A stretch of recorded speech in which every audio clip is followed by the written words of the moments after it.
এদেশের একটা প্রজন্মের রক্তে অক্সিজেনের চেয়ে ফুটবলের নেশাই বেশি। ফুটবলই তাদের প্রথম প্রেম, শেষ ভালোবাসা। তারা ফুটবল খায়, ফুটবল নিয়েই ঘুমায়।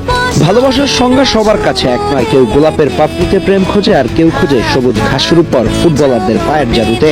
আজ বিশ্ব ভালোবাসা দিবসে যখন চারপাশ লাল গোলাপ আর চকলেটের সয়লাভ, তখন আমাদের দেশের এক বিশাল তরুণ প্রজন্মের কাছে প্রথম প্রেম মানে কোনো রক্ত মাংসের মানুষ নয়, বরং ওই 450 গ্রামের চামড়ার তৈরি ফুটবল। এই তরুণ প্রজন্মের কাছে ফুটবল কেবল একটি খেলা নয়, এটি একটি জীবন দর্শন, যেখানে একদল তরুণ নির্ধোয়ায় জীবন বিসর্জন দিচ্ছে বা প্রেমে ব্যর্থ হয়ে দেবদাস সাজছে, সেখানে আরেক দল তরুণ রাত 3টায় অ্যালার্ম দিয়ে জেগে উঠছে শুধু প্রিয় ক্লাবের খেলা দেখার জন্য। তাদের কাছে ভ্যালেন্টাইন মানে দামি রেস্তোরাঁ নয়, বরং শীতের রাতে ল্যাপটপ বা মোবাইলের স্ক্রিনে ভেসে ওঠা সান্তিয়াগো বার্নাব্যু বা ক্যাম্প ন্যুয়ের ঝলমলে আলো।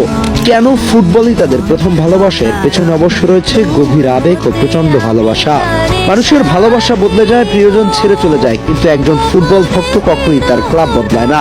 রিয়াল মাদ্রিদ, বার্সেলোনা কিংবা ম্যানচেস্টার ইউনাইটেড যত দুঃসময় দিয়ে যাক না কেন, এই তরুণরা ঠিকই ফেসবুক মেমোরির মতো বছরের পর বছর এই লোগোর প্রতি বিশ্বস্ত থাকে।